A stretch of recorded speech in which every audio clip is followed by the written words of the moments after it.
السلام علیکم، welcome to my channel story voice. تمام ویڈیو اپڈیٹس کے لیے میرے چینل کو سبسکرائب کر کے بیل نوٹیفیکیشن کو آن کر دیں۔ آئیے سنتے ہیں آج کی ویڈیو میں کسی کی زندگی پر بیتی ایک اور داستان۔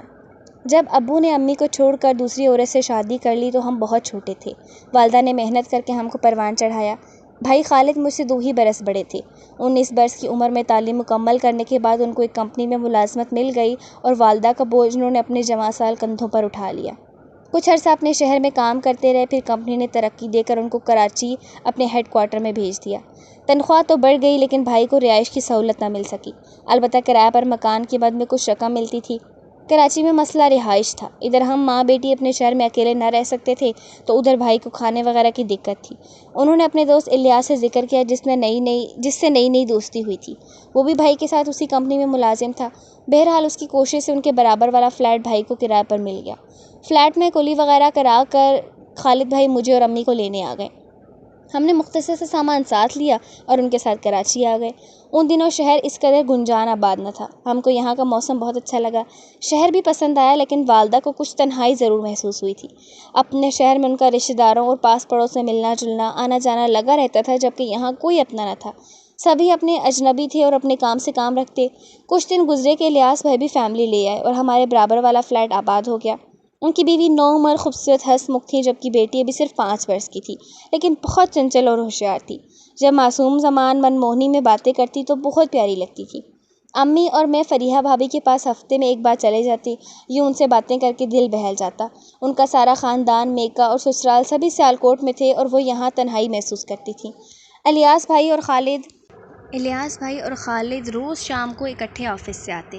بھائی تھکے ہوتے، کھانے کے بعد کچھ دیر آرام کرنے کے لیے لیٹ جاتے۔ الیاس کی بیٹی ننھی کرن صبر کرتی، لیکن پھر اپنے ابو کے کمرے میں جا کر ان کو جگا دیتی، کیونکہ وہ سارا دن بالکونی میں کھڑی باپ کے گھر لوٹ کر آنے کا انتظار کرتی رہتی تھی۔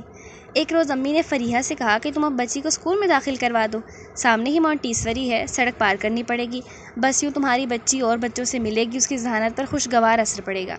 وہ بولی میں اسے داخل کرانے لے گئی تھی، انہوں نے کہا کہ اس کو ABCD پڑھاؤ اور 100 تک گنتی بھی آنی چاہیے، تو ہم پہلی کلاس میں لے لیں گے کیونکہ مونٹیسوری کی عمر سے یہ نکل چکی ہے، اب اس کو کلاس 1 میں ہونا چاہیے۔ تم خود پڑھی لکھی ہو، بچی کو گھر پر پڑھا لو، 1-2 ماہ میں اسے گنتی اور حروف تہجی وغیرہ یاد ہو جائیں گے۔ پڑھانے کی کوشش کرتی ہوں لیکن یہ مجھ سے پڑھتی نہیں ہے، تنگ آ جاتی ہوں۔ میں نے کہا تو تھوڑی دیر میرے پاس بھیج دیا کرو، میں پڑھا دوں گی، 1 ماہ بعد داخلے کا سیزن آ جائے گا، تب تک یہ حروف اور گنتی کی کچھ شدھ بدھ پا لے گی۔ 2-4 دن بچی کو فریحہ خود آ کر میرے پاس چھوڑ گئی، مگر فریحہ نے ٹھیک کہا تھا، یہ بچی بے حد چنچل تھی، قابو میں نہ آتی، باتونی بہت تھی لیکن پڑھنے پر دھیان نہ لگاتی تھی۔ کچھ دن بعد اس نے آنا چھوڑ دیا تو ہم نے بھی اصرار نہ کیا۔ انہی دنوں الیاس بھائی کو بیرون ملک جانے کا موقع مل گیا، کمپنی نے ان کو ٹریننگ کے لیے بھجوا دیا اور فریحہ اکیلی ہو گئی۔ جاتے ہوئے الیاس بھائی نے خالد بھائی سے کہا کہ اپنی بھابھی اور میری بیٹی کا دھیان رکھنا، ان کو کچھ ضرورت ہو تو تم کو کہیں گی، اپنی والدہ اور امی کو بھی میری طرف سے عرض کرنا کہ وہ فریحہ کو تنہائی کا احساس نہ ہونے دیں۔ الیاس بھائی کو گئے 1 ماہ میں مشکل ہوا تھا کہ فریحہ بجھی رہنے لگی، پہلے وہ ہم سے ملنے آ جاتی تھی، پھر آنا بھی چھوڑ دیا۔ امی کئی بار گئیں، وہ پلٹ کر نہ آئی، البتہ کوئی نہ کوئی کام کہہ دیتی کہ خالد سے کہنا بل بھر دیں یا ایسا ہی کوئی کام، یوں خالد بھائی خود ان کے گھر جاتے، بل وغیرہ لے کر بھر آتے تھے۔ وہ پہلے تو ہر روز جاتے تھے جب الیاس بھائی گھر ہوتے تھے، لیکن اب فریحہ کے بلوانے پر ہی جاتے تھے۔ تقریباً ہر روز فریحہ مجھے یا امی کو بالکونی سے کہہ دیتی کہ خالد بھائی کو بھیج دینا، کچھ کام ہے۔ ہمارے فلیٹ کا دروازہ ان کے دروازے کے ساتھ تھا، لہٰذا وہ آواز بھی دیتی تھیں تو ہم سن لیتے تھے۔ اکثر ننھی کرن آواز لگاتی، خالد انکل آ جائیے، امی بلا رہی ہیں۔ وہ دوائیاں، گھر کا سودا سلف اور راشن وغیرہ بھی خالد بھائی سے منگوانے لگی۔ ہر اتوار کو میرے بھائی کے ذمے یہ کام ہوتے کہ ہفتے بھر کی سبزی، مرغی کا گوشت، آٹا وغیرہ ان کو خرید کر لا دیتے۔ کرن کے ہاتھ وہ اکثر چٹ لے کر رقم اور مطلوبہ اشیاء کی فہرست بھیج دیتی، خالد تمام اشیاء خرید کر ان کے گھر لے آتے۔ وہ بیٹھنے کو اصرار کرتی اور ننھی کرن تو بھائی کا ہاتھ پکڑ لیتی کہ انکل بیٹھیے نا، تب وہ بچی کے اصرار پر ذرا دیر وہاں بیٹھ بھی جاتے، یہ سوچ کر کہ بچی باپ کی جدائی کو محسوس کرتی ہے، وہ اس کو پیار کرتے، ٹافیاں دیتے اور کچھ دیر اس سے باتیں کرتے۔ تب تک فریحہ چائے کباب وغیرہ لا کر ان کے آگے رکھ دیتی اور کہتی خالد کھاؤ نا، کباب تو میں نے اپنے ہاتھ سے بنائے ہیں، بڑے مزیدار ہیں۔ بچی کو تھوڑی سی کمپنی دینے کی خاطر بھائی خالہ فریحہ کے اصرار کو نظر انداز نہ کر سکتے اور چائے پی لیتے۔ پہلے تو وہ چائے اور تواضع کے لوازمات تپائی پر رکھ کر دوسرے کمرے میں چلی جاتی، رفتہ رفتہ بیٹی کے ساتھ بیٹھنے لگیں، اسی دوران خالد سے اپنائی سے بات چیت کرتی۔ خالد کے دل میں کوئی برائی نہ تھی، وہ اسے بھابھی ہی سمجھتے تھے اور کرن کہانی سنانے کی ضد کرتی تو اس کو کہانی بھی سنا دیتے۔ ایک روز فریحہ نے فرمائش کر دی کہ آپ لوگ باتوں باتوں میں اس کو انگریزی کے حروف ABCD اور گنتی یاد کرا دیں، ورنہ اسکول والے کلاس 1 میں داخلہ نہیں کریں گے۔ کرن واقعی خالد بھائی سے مانوس ہو گئی تھی، ان سے پڑھنے لگی، جو بتاتے منٹوں میں یاد کر لیتی۔ ایک بات میں نے نوٹ کر لی تھی کہ الیاس بھائی جب یہاں تھے وہ روز شام کو ان کے آنے کے وقت تیار ہو کر ان کا انتظار کرتی اور بنی سوری نظر آتی، لیکن اب بجھی بجھی رہنے لگی، آنکھوں کی دیپک مان بڑھ گئے اور چہرے پر راکھ سے اڑتی تھی۔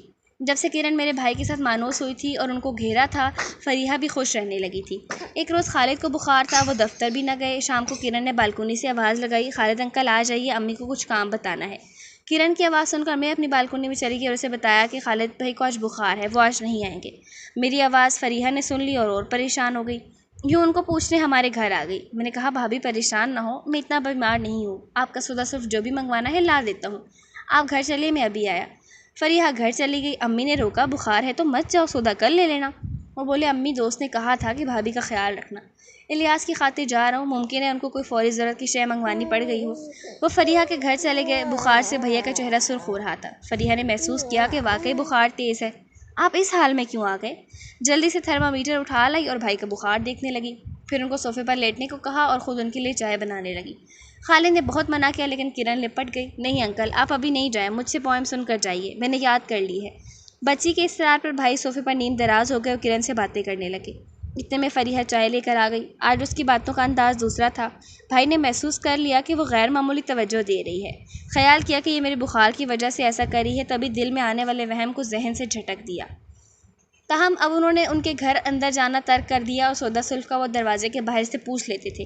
اس بات کو فریحہ نے محسوس کیا اور گھر آ کر گلہ کیا کہ شاید تم میرے کام سے تھک گئے ہو جو ایسا رویہ اختیار کر لیا ہے۔ کرن تو روز تمہارا انتظار کرتی ہے اور تم اس معصوم کے لیے بھی نہیں آتے۔ غرض اس کے بات کرنے کا انداز ایسا تھا کہ بھائی شرمندہ ہو گئے۔ اگلے روز وہ شام کو ان کے گھر چلے گئے، کرن کے ملنے کے خیال سے۔ وہ اتفاق سے سو رہی تھی، فریحہ نے بھائی کو اصرار کر کے بٹھا لیا، کہا کافی دیر سے سو رہی ہے، بس ابھی بیدار ہونے کو ہے، کرن سے مل کر ہی جانا ورنہ وہ روئے گی۔ بھائی مجبوراً صوفے پر بیٹھ گئے، کرن بیدار نہ ہوئی تو وہ اٹھ کر جانے لگے، تبھی فریحہ نے آگے بڑھ کر ان کا راستہ روک لیا۔ ان کا چہرہ ستا ہوا تھا اور آنکھوں میں آنسو تھے جیسے وہ کسی بڑے کرب سے گزر رہی تھی، کشمکش اس کے چہرے سے صاف ظاہر تھی۔ بھائی کو پسینہ آ گیا اور وہ خود کو سنبھال کر فریحہ کو دھکا دے کر دروازے کی طرف بڑھے اور اپنا دامن بچا کر اس کے گھر سے نکل آئے۔ خالد نے تنہا عورت کے بکھرنے کا یہ روپ پہلی بار دیکھا تھا۔ انہوں نے عہد کر لیا کہ اب کبھی اس کے گھر کی دہلیز پر ادھر نہ جائیں گے، خواہ کرن کتنی ہی آوازیں نہ لگائے۔ سچ ہے امی ٹھیک کہتی تھی، اکیلی عورت کے گھر نہ جایا کرو۔ وہ واقعی پھر نہ گئے۔ کرن اور فریحہ نے کئی بار بلایا، انہوں نے بہانہ کر دیا اور گھر سے سیڑھیاں اتر کر سڑک پر نکل گئے۔ ان کی یہ بے رخی رفتہ رفتہ فریحہ پر قیامت بن گئی، وہ خود بار بار ہمارے گھر آنے لگی، تب امی بھی کچھ گھبرائیں۔ چالاک فریحہ نے بات بنائی، خالد نے مجھ سے کچھ رقم ادھار لی ہے، اب مجھے ضرورت ہے، واپسی کے لیے کہا تو مجھے دے کر گھر سے نکل جاتے ہیں۔ امی کو یہ بات بری لگی، جب وہ چلی گئی اور بھائی گھر آئے تو انہوں نے بیٹے کو برا بھلا کہا کہ خالد تم احسان فراموش ہو، کیوں ایسا کیا؟ اگر رقم کی ضرورت تھی تو مجھے بتاتے، اب ادھار لیا ہے اور ان کو ضرورت ہے تو واپس کرو، اور مجھے بتاؤ کہ کتنا پیسہ لیا ہے تاکہ میں کسی طور لوٹا دوں۔ بھائی نے آنے والے طوفان کو بھانپ لیا، چپکے سے دوسرا مکان ڈھونڈنا شروع کر دیا۔ اب کراچی سے کچھ واقفیت ہو گئی تھی، آفس کے کلیگ کے ذریعے نیا مکان تلاش کر لیا اور ایک روز خاموشی سے گھر شفٹ کر لیا۔ فریحہ کو بڑا دھچکا لگا لیکن الیاس کو اس سے بھی زیادہ، کیونکہ اس کی مدت ٹریننگ ختم ہو گئی تھی۔ لوٹ کر آیا تو پہلا شکوہ آفس میں بھائی سے یہی کیا، مجھے تم سے ایسی توقع نہ تھی کہ تم میری بیوی اور اپنی بھابھی پر غلط نظر ڈالو گی، میں تو ان کی حفاظت کی تم کو تاکید کر کے گیا تھا، تم پر ایک بھائی کی طرح بھروسہ کر لیا اور تم نے فریحہ کو تنگ کرنے کی کوشش کی۔ بیوی نے مجھے سب بتا دیا ہے، اس لیے اس نے مالک مکان سے کہہ کر تمہارا سامان اٹھوا دیا۔ دوست کے منہ سے ایسی شکایت سن کر خالد بھائی ہکا بھکا رہ گئے۔ اس کے بعد انہوں نے کمپنی کے مالک کو منت سماجت کر کے اور اپنی مجبوریاں بتا کر اپنا ٹرانسفر کر لیا۔ نقصان یہ ہوا کہ بڑے شہر کا جو الاؤنس ملتا تھا وہ کٹ گیا اور تنخواہ کم ہو گئی، لیکن خالد بھائی کو افسوس اس خسارے کا نہ تھا۔ افسوس یہ تھا کہ ایک عورت کی چال بازی کی وجہ سے وہ ناحق گنہگار ٹھہرے تھے اور ایک اچھے دوست کی دوستی اور رفاقت سے بھی محروم ہو گئے تھے۔